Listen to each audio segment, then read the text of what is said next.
दोस्तों, क्या आपने कभी नोटिस किया है कि चैट जीपीटी या क्लॉड कितने इंटेलिजेंट है, पर फिर भी वो आपकी लोकल फाइल्स या प्राइवेट डेटाबेसेस को एक्सेस नहीं कर पाते? बिल्कुल एक आइलैंड की तरह आइसोलेटेड। पहले अगर आपको एआई को किसी टूल से कनेक्ट करना होता था तो हर बार एक नया bespoke कोड लिखना पड़ता था। इससे developers N into M problem कहते हैं, टोटल केओस। लेकिन अब सीन चेंज होने वाला है। एंथ्रोपिक ने इंट्रोड्यूस किया है MCP यानी मॉडल कॉन्टेक्स्ट प्रोटोकॉल। ये एआई की दुनिया का USB-C पोर्ट बनने वाला है। जैसे एक USB-C केबल किसी भी लैपटॉप को किसी भी मॉनिटर से कनेक्ट कर देता है, वैसे ही MCP किसी भी एआई मॉडल को किसी भी डेटा सोर्स से इंस्टेंटली कनेक्ट कर देता है। तो ये काम कैसे करता है? इसके 3 में पार्ट्स है, MCP होस्ट, MCP क्लाइंट और MCP सर्वर।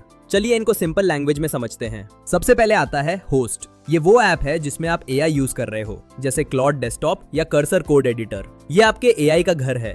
फिर आता है क्लाइंट। ये होस्ट के अंदर एक इनविजिबल कंपोनेंट है जो सर्वर से हाथ मिलाता है और पूछता है, भाई तुम क्या क्या कर सकते हो। और तीसरा है सर्वर। ये वो ब्रिज है जो एआई को बाहर की दुनिया से कनेक्ट करता है। एक गूगल ड्राइव सर्वर एआई को बता सकता है कि फाइल्स कैसे सर्च करनी है। जब आप एआई से पूछते हो मेरे लेटेस्ट प्रोजेक्ट की नोट्स दिखाओ, तो होस्ट रिक्वेस्ट भेजता है सर्वर को, सर्वर डेटा फेच करता है और एआई आपको आंसर दे देता है। Simple right? MCP 3 चीजें कर सकता है। पहली, रिसोर्सेस। ये रीड ओनली डेटा है, जैसे आपकी फाइल का कंटेंट या डेटाबेस की एक रो। एआई इससे बस पढ़ सकता है। दूसरी है टूल्स। इसमें एआई सिर्फ पढ़ता नहीं बल्कि एक्शन लेता है, जैसे ईमेल भेजना, गिटहब पर कोड मर्ज करना या कैलकुलेशंस रन करना। और तीसरी है प्रॉम्प्ट्स। ये पहले से सेट किए हुए टेम्पलेट्स है जो एआई को बताते हैं कि किसी स्पेसिफिक सिचुएशन में कैसे बिहेव करना है। आज की डेट में 10,000 से भी ज्यादा पब्लिक MCP सर्वर्स अवेलेबल है। सेल्सफोर्स, SAP, स्लैक, सब कुछ अब एआई के कंट्रोल में आ सकता है। पहले ये सिर्फ एंथ्रोपिक का एक्सपेरिमेंट था, पर अब OpenAI, गूगल, माइक्रोसॉफ्ट और AWS सब इसे सपोर्ट कर रहे हैं।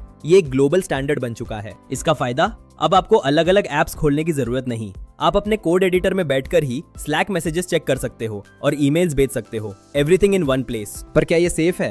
Absolutely. MCP user consent model पे चलता है। एआई आपकी फाइल्स को तब तक टच नहीं कर सकता जब तक आप परमिशन ना दो। Privacy is priority. ये एजेंटिक एआई का फाउंडेशन है। आने वाले वक्त में एआई सिर्फ एक चैटबॉट नहीं बल्कि एक रियल असिस्टेंट होगा जो आपके सारे टास्क ऑटोनॉमस तरीके से हैंडल करेगा। तो याद रखिए, MCP यानी मॉडल कॉन्टेक्स्ट प्रोटोकॉल जो एआई को आइसोलेटेड रहने से बचाता है और उसे सुपर पावर्स देता है। अगर आपको ये टेक ब्रेकडाउन पसंद आया तो वीडियो को लाइक करें और अपने डेवलपर फ्रेंड्स के साथ शेयर करें। टेक की दुनिया के ऐसे ही अपडेट्स के लिए फॉलो करते रहिए। मैं हूं भविष्य, मिलते हैं अगली बार।